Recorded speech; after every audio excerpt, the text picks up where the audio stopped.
ईमानदारी का इनाम। बहुत समय पहले की बात है। श्यामनगर नाम के एक गांव में सुंदर नाम का एक पेंटर रहता था। वो बहुत ईमानदार और मेहनती था, किंतु बहुत गरीब होने के कारण सुंदर अपने साइकिल पर घर घर जाकर पेंट का काम किया करता था। उसकी आमदनी बहुत कम थी। बहुत मुश्किल से उसका घर चलता था। सुंदर दिन भर कड़ी मेहनत करता था, परंतु पूरा दिन मेहनत करने के बाद भी वो सिर्फ 2 वक्त की रोटी ही जुटा पाता था। वो हमेशा चाहता था कि उसे कोई बड़ा काम मिले जिससे उसकी आमदनी अच्छी हो, पर वो छोटी काम भी बड़े ही लगन और ईमानदारी के साथ करता था। एक दिन गांव के जमींदार ने सुंदर को बुलवाया और कहा, सुनो सुंदर, मैंने तुम्हें यहाँ एक बहुत ज़रूरी काम के लिए बुलाया है। क्या तुम वो काम करोगे? सुंदर, जी हुजूर, जरूर करूंगा। बताइए क्या काम है? जमींदार, मैं चाहता हूँ कि तुम मेरी नाव पेंट करो और ये काम आज ही हो जाना चाहिए। सुंदर, जी हुजूर, ये काम मैं आज ही कर दूंगा। सुंदर अपने साइकिल पर रंगने का सामान लेकर नदी किनारे पहुंचता है और बिना समय गवाए नाव को रंगना शुरू कर देता है। जब सुंदर नाव को रंग रहा था तो उसने देखा नाव में एक छेद है। सुंदर ने सोचा, अगर इसे ऐसे ही पेंट कर दिया जाएगा तो ये नाव तो डूब जाएगी।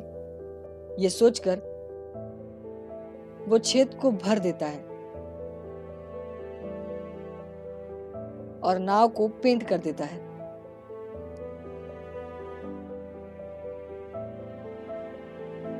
फिर जमींदार के पास जाता है और कहता है, हुजूर, नाव का काम पूरा हो चुका है, आप चलकर देख लीजिए।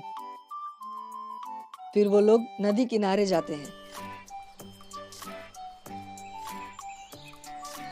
नाव को देखकर जमींदार बोलता है, अरे वाह सुंदर, तुमने तो बहुत अच्छा काम किया है। ऐसा करो, कल सुबह आकर तुम अपना पैसा ले जाना। उसके बाद वो दोनों अपने अपने घर चले जाते हैं। अगले दिन जमींदार के परिवार वाले उसी नाव में बैठकर नदी के उस पार घूमने जाते हैं।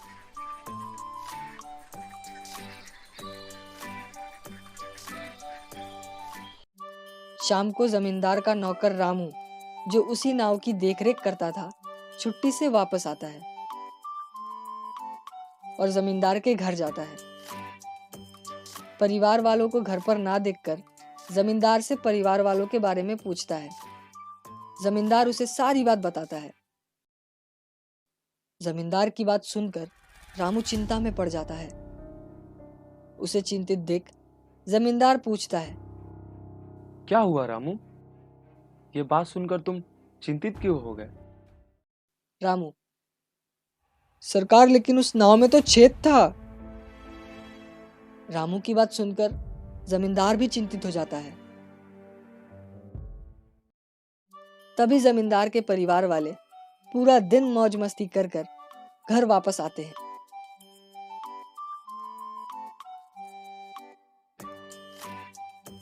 उन्हें सकुशल देखकर जमींदार चैन की सांस लेता है। फिर अगले दिन जमींदार सुंदर को बुलवाता है और पैसों से भरा सूटकेस देते हुए कहता है, ये लो सुंदर, तुम्हारी मेहनत का पैसा। तुमने बहुत बढ़िया काम किया है, मैं बहुत खुश हूँ। इतने सारे पैसे देखकर सुंदर हैरान हो जाता है, क्योंकि वो पैसे बहुत ज्यादा थे। सुंदर जमींदार से कहता है, हुजूर, ये पैसे तो मेरी मजदूरी के हिसाब से बहुत ज्यादा है। जमींदार कहता है, नहीं सुंदर, ये तुम्हारी मेहनत का ही पैसा है। तुमने उस नाव के छेद को भर दिया जिसके बारे में मुझे पता भी नहीं था। अगर तुम चाहते तो उसे ऐसे भी छोड़ सकते थे, पर तुमने ऐसा बिल्कुल नहीं किया, जिसके कारण मेरे परिवार वाले सुरक्षित घर आ गए। तुम एक सच्चे और ईमानदार इंसान हो, और ये तुम्हारी ईमानदारी का ही इनाम है। चटनियों के चक्कर में आजमगढ़ नाम के एक गांव में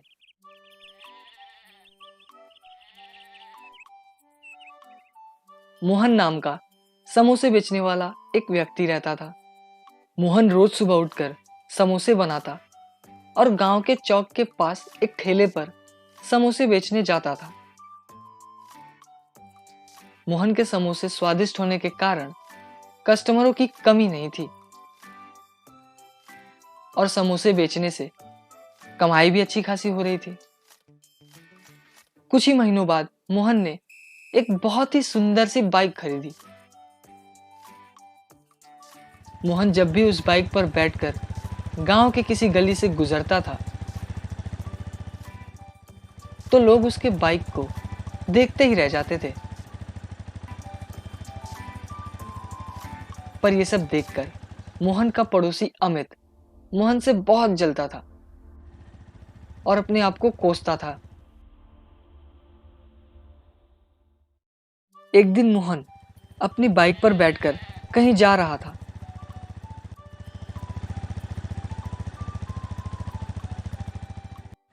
तो रास्ते में अमित मोहन को हाथ दिखाते हुए,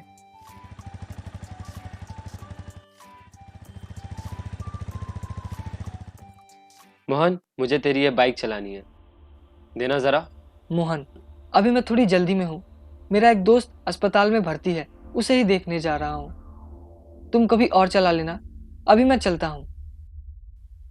इतना कहकर मोहन वहां से चला जाता है। मोहन के जाने के बाद अमित, एक बाइक क्या ले ली, इतना इतर आ रहा है। बाइक देने का इसका मन ही नहीं था, झूठ मूठ का बहाना बना रहा था। अगले दिन अमित बाजार जा रहा था तो रास्ते में मोहन को समोसे बेचते हुए देख बोलता है, अरे, इसके ठेले के आगे तो कस्टमरों की भीड़ लगी हुई है। लगता है समोसे बेचने में बहुत पैसे हैं। कल ही मैं इसके ठेले के आगे अपने समोसे का ठेला लगाता हूँ। अगली सुबह अमित मोहन से पहले अपने समोसों का ठेला लगा देता है। थोड़ी ही देर में मोहन भी आ जाता है और अमित को समोसे बेचते हुए देख बोलता है, अरे वाह, तुम भी समोसे बेचने लगे, बहुत अच्छे, लगे रहो। बोल तो ऐसे रहा है मानो कितना बड़ा बिजनेसमैन हो। शाम तक मोहन के सारे समोसे बिक गए, पर अमित के एक भी समोसे नहीं बिके। मोहन घर चला जाता है। मोहन के जाने के बाद अमित, ये मोहन अपने समोसे बनाता कैसे है कि इसके सुगंध से ही लोग खींचे चले आते हैं? पता लगाना पड़ेगा। उसी दिन रात को अमित छिपकर मोहन को समोसे बनाते हुए देखता है।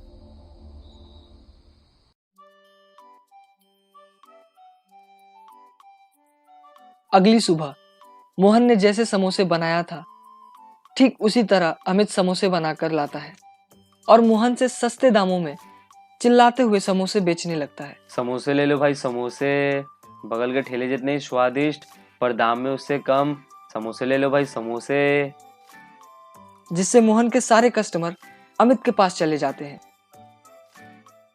तो मोहन बोलता है, अरे, इसके समोसे से तो बिल्कुल मेरे समोसों की तरह खुशबू आ रही है, ऐसा कैसे हो सकता है? अगले दिन तो मोहन के ठेले के पास कोई भी नहीं आया। सारे लोग अमित के पास से ही समोसे खरीद रहे थे। मोहन बिल्कुल निराश हो गया, पर मोहन ने हिम्मत नहीं हारी। वो बोला, धंधे में तो उतार चढ़ाव आते ही रहते हैं, सब दिन एक जैसा थोड़ी होता है, पर धंधे को वापस पटरी पर लाने के लिए कुछ तो अलग करना ही पड़ेगा। अगले दिन मोहन अपने ठेले के बगल में एक बोर्ड लगाता है जिसमें लिखा होता है, मोहन के समोसे अब चटनियों के साथ, समोसे के साथ चटनी फ्री। ये पढ़कर सभी लोग वापस से मोहन से समोसे खरीदने लगे।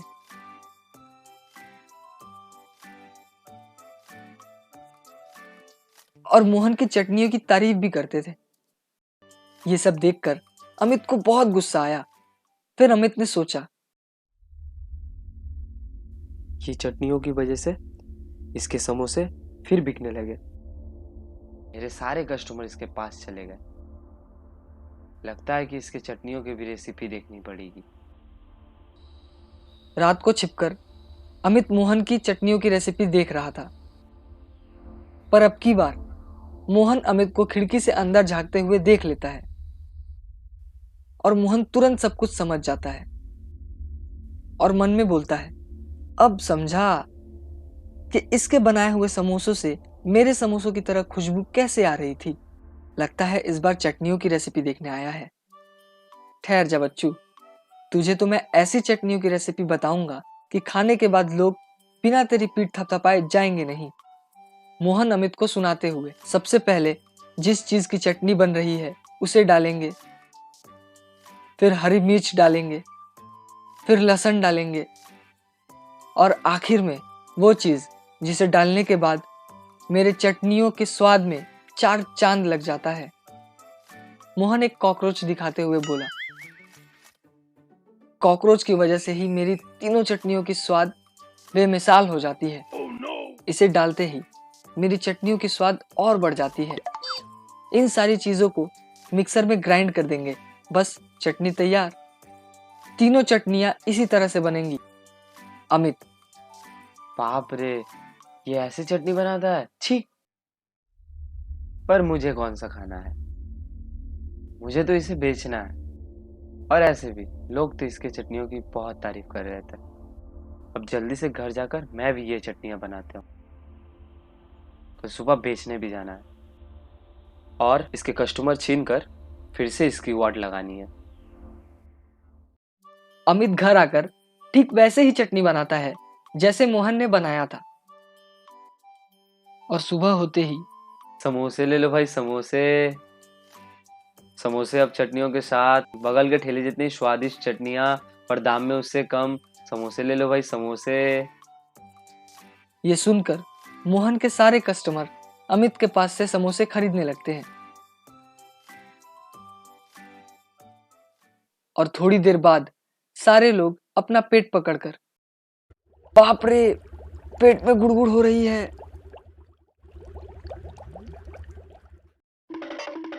पब्लिक टॉयलेट की ओर भागने लगते हैं।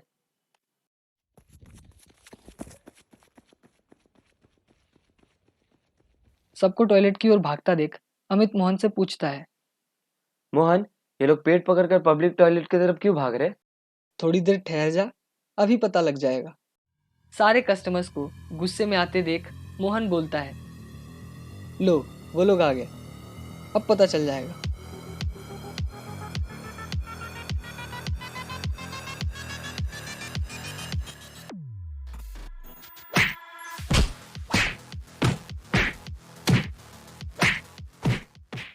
लोगों के जाने के बाद लोगों ने मुझे मारा क्यों? चटनियों में कॉकरोच डालेगा तो मार तो पड़ेगी ही। पर तूने भी तो अपने चटनियों में कॉकरोच डाला था। मैंने तुझे खिड़कियों से अंदर झांकते हुए देख लिया था, इसीलिए कॉकरोच डाला था। तुमने मुझे उल्लू बनाया।